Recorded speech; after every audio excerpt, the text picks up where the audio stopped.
Hello friends, तो कैसे हैं आप सब। आई होप आप सब बहुत अच्छे होंगे। तो आज का जो हमारा टॉपिक है वो थोड़ा डिफरेंट है।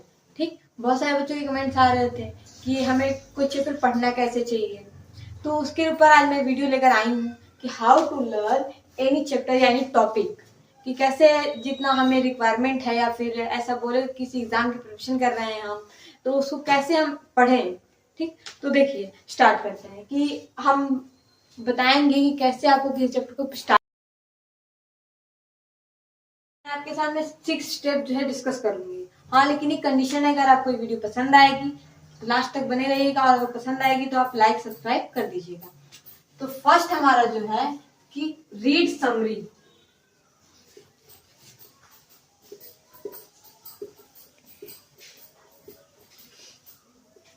बहुत सारे बच्चों को मैंने देखा है कि जब उन्हें कहा जाता है कि नया टॉपिक पढ़ना है तो वो तुरंत बुक उठाते हैं और एकदम स्टार्टिंग से पढ़ना स्टार्ट कर देते हैं, या फिर मोबाइल उठाते हैं लेक्चर देखना स्टार्ट कर देते हैं। तो ऐसा करने से जो हमें मेन पॉइंट्स होते हैं वो पता होते नहीं है कि इस चैप्टर में होने क्या वाला है। ठीक, तो वो बहुत न्यू न्यू होता है हमारे सामने, तो लेक्चर देखा भी उतना ज्यादा समझ में नहीं आता, या बुक पढ़ते हैं तो बहुत ज्यादा क्लियरिफिकेशन नहीं होता, हमें वापस से पढ़ना पड़ता है। तो इतनी मेहनत हमें ना करनी पड़े, इसलिए आपको बुक के लास्ट में समरी दी जाती है, ताकि आप लोग पहले समरी पढ़िए। समरी पढ़िए तो आपको पता चलेगा कि इस बुक में है क्या क्या चीज, की रिक्वायरमेंट्स क्या क्या है। तो आइडिया आपको एक तरह से लग गया। अब आप जब पढ़ना स्टार्ट करेंगे तो आपको सारी चीजें बहुत ही इजीली तरीके से समझ में आएंगी। तो सबसे पहला हमारा जो है कि रीड समरी। कोई भी चैप्टर हो, कोई भी टॉपिक हो, कोई भी सब्जेक्ट हो, पहले हमें उसकी समरी देखनी है। अगर आपको समरी नहीं मिल रही है तो आप यूट्यूब से कोई भी छोटी सी एक वीडियो देख सकते हैं, जिससे उस समरी टाइप की, जिससे आपको आइडिया लगे कि वो चैप्टर क्या है हमारे लिए। ठीक, तो पहला हमारे पास ये है। अब हम स्टार्ट करेंगे बुक को पढ़ना या लेक्चर देखना।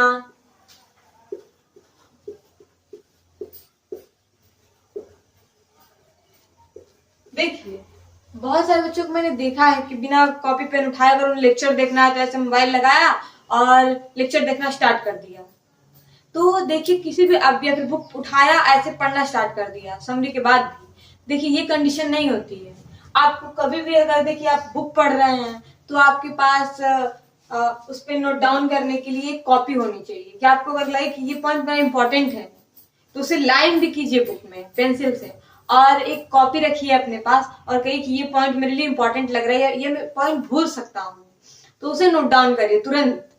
ठीक, और उसके बाद उसको रिवाइज करते रहिए, या फिर कुछ क्लियरिफिकेशन नहीं हो रही है तो वापस से पढ़िए उसे। तो बुक हमें कुछ इस प्रकार पढ़नी होती है। आपके पास ऐसी एक नोटबुक होनी चाहिए, और बहुत बड़ी चीजें नहीं लिखनी है, ऐसे नहीं कि पूरी बुक हमने छाप दी।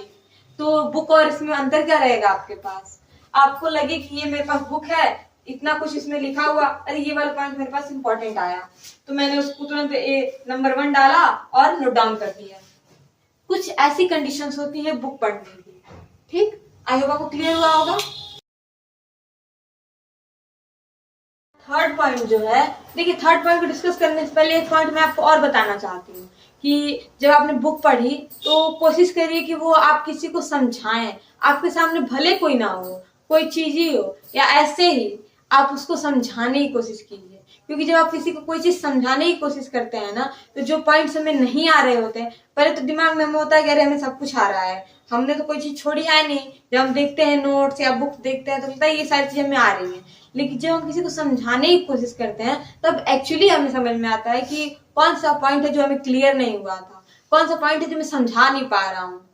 जो समझा नहीं पा रहे हैं तो इसका मतलब कि वो चीज आपको अभी अच्छे से क्लियर नहीं है, उसे क्लियर करने की जरूरत है हमें। ठीक, थर्ड पॉइंट है कि एग्जाम्पल्स क्वेश्चन को सॉल्व करिए,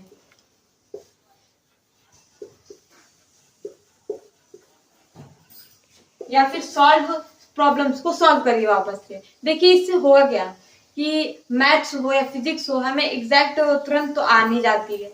जब हम सॉल्व प्रॉब्लम या फिर एग्जांपल्स को देखते हैं तो हम नोटिस करते हैं कि क्या अप्रोच होनी चाहिए, हम कैसे किसी क्वेश्चन को अप्रोच करेंगे, कैसे किसी चैप्टर में अगला स्टेप लिखेंगे, तो वो स्टेप्स भी क्लियर होते हैं, चीजें भी क्लियर होती हैं, और जो थ्योरी पढ़ी आपने वो भी क्लियर आउट हो जाती है कि वो थ्योरी पढ़ने का आखिर रीजन क्या था हमारे सामने। ठीक, क्वेश्चन आपने थ्योरी ये पढ़ी तो आखिर कैसे क्वेश्चंस बन सकते हैं ये हमें एग्जाम्पल ही बता सकता है। देन अब हम आते हैं फोर्थ प्रॉब्लम पे। आपने समरी पढ़ ली, थ्योरी भी पढ़ ली, लेक्चर्स भी देख लिए और आपने एग्जाम्पल्स भी सॉल्व कर लिए। तो अब हमारे पास क्या बचता है? अब हमें चाहिए कि हम हार्ड से हार्ड प्रॉब्लम या फिर आपको स्टार्टिंग करनी है कि मान लीजिए हमने एग्जाम्पल्स तो समझ लिए लेकिन स्टार्टिंग हम थोड़ा ऐसे क्वेश्चन से करना है कि हमें थोड़ा सा कॉन्फिडेंस आए ताकि हम बाकी क्वेश्चंस को अप्रोच करें। तो वो बुक्स में ऐसे ही दिए भी होते हैं कि पहले लेवल 1 करके देता है कि इसमें बहुत इजीली क्वेश्चन होते हैं, लेवल 2 देता है, लेवल 3 देता है। ठीक, तो आप ऐसे अप्रोच कर सकते हैं। वरना आप जाइए एक्सरसाइज वाले प्रॉब्लम्स, वो तो प्रॉब्लम सॉल्व कैसे करने हैं। देखिए बहुत सारे बच्चे करते हैं कि पहले मैं टॉपिक डाल देती हूँ, एक्सरसाइज प्रॉब्लम सॉल्व। देखिए बहुत सारे बच्चों को मैंने देखा है कि एक बार उन्होंने ट्राई किया, क्वेश्चन नहीं आया तो अब हमारे पास सारे इंटरनेट्स अवेलेबल होते हैं, गूगल अवेलेबल होता है, डाउटनेट होता है, तुरंत हम सर्च करते हैं और आंसर ले लेते हैं। आपने सेकंड बार ट्राई किया, बहुत बार बच्चों को देखा मैंने फर्स्ट सेकंड बार ट्राई किया और गो टू इंटरनेट तुरंत। देखिए लेकिन ये अप्रोच नहीं होती है। हमें आप लोग मेरी एक बात मानिएगा कि कभी भी आपको प्रॉब्लम दिए जाए अगर वो समझ में नहीं आ रहे हैं फिर भी आप उन्हें कम से कम 2 से 3 बार या 5 बार सॉल्व करने की कोशिश जरूर करिएगा। हाँ, कम से कम 5 बार तो करिएगा आप। देन अगर वो नहीं सॉल्व होता है तो तुरंत आंसर ना ढूंढिएगा। देखिए एक्सरसाइज में बहुत सारे प्रॉब्लम्स होते हैं, आप पहले फर्स्ट कीजिए, आपसे फर्स्ट हो गया, सेकंड नहीं हुआ हमसे, 2 से 3 और 5 बार किया नहीं हुआ हमसे, हमने इसको छोड़ दिया। अब आए हम थर्ड प्रॉब्लम पर। ऐसे सारे एक्सरसाइज प्रॉब्लम को करिए, जो नहीं आए वो टिक लगा कर आगे बढ़ जाइए। ठीक है, गोला बना करके आगे बढ़ जाइए, तो हमें क्लियर होगा कि कौन सा टॉपिक हमें फंसा रहा है। आगे प्रॉब्लम सॉल्व करने में वो सारी चीज क्लियर होंगी। अब वापस से आइए, वापस से आप फर्स्ट क्वेश्चन तो सॉल्व हो चुका है, जो सॉल्व नहीं हुआ है उस पर सोचिए। आप एक ये आपके पाएंगे अपने अंदर कि उस प्रॉब्लम को लेकर कुछ थॉट्स आ रहे हैं हमारे अंदर, क्योंकि जो आपने बाकी प्रॉब्लम सॉल्व की है ना उससे आपका जो माइंड है अब उसको अप्रोच करने के लिए रेडी है। तो 2 से 3 बार में प्रॉब्लम्स आपके लिए इजी बन जाएंगे और अगर फिर नहीं सॉल्व होता है तब आप इंटरनेट पे जा सकते हैं। ओके, आई होप आपको क्लियर हुआ होगा। और फिफ्थ और लास्ट स्ट्रेटेजी जो हमारी है वो है रिवीजन। इसके ऊपर मैं एक अलग से आपको वीडियो बना के दे दूंगी कि रिवीजन एक्चुअली हमें करना कैसे चाहिए, लेकिन मैं आपको इसकी रिक्वायरमेंट बताती हूँ। बहुत सारे बच्चों को मैंने देखा है कि फर्स्ट वीक में उन्होंने एक चैप्टर क्लियर किया, सब कुछ एकदम बहुत उन्हें क्लियर कट है, ठीक, लेकिन मंथ खत्म होते होते अगर उनसे आप उसके लेकर सवाल पूछेंगे या कोई क्वेश्चन करते हैं तो वो अटक जाते हैं, जो कि उस क्वेश्चन को या उस तरीके के क्वेश्चन को उन्होंने सॉल्व किया होता है। तो इसकी सबसे बड़ी कमी जो होती है वो है रिवीजन। तो आपको कभी भी ऐसा, आपने कोई भी चैप्टर को फिनिश किया या फिर किसी चैप्टर को आपने कंप्लीट हो चुका है आपके नजरिए से और आप उससे लेकर सवाल भी सॉल्व कर लेते हैं तो आप उसकी रिवीजन जरूर करते रहें।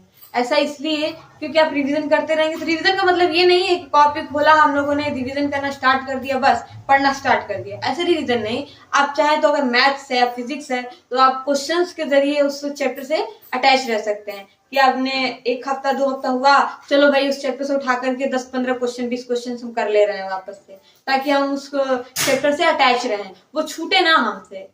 ठीक, तो ये आपके लिए एक यूजफुल वीडियो मुझे लगा बनानी चाहिए तो मैंने आप लोगों के लिए बनाई है। ऐसे ही हमारे चैनल को सपोर्ट करते रहिए ताकि मैं ऐसी वीडियोस आप लोगों के लिए लाती रहूं। Thanks for watching.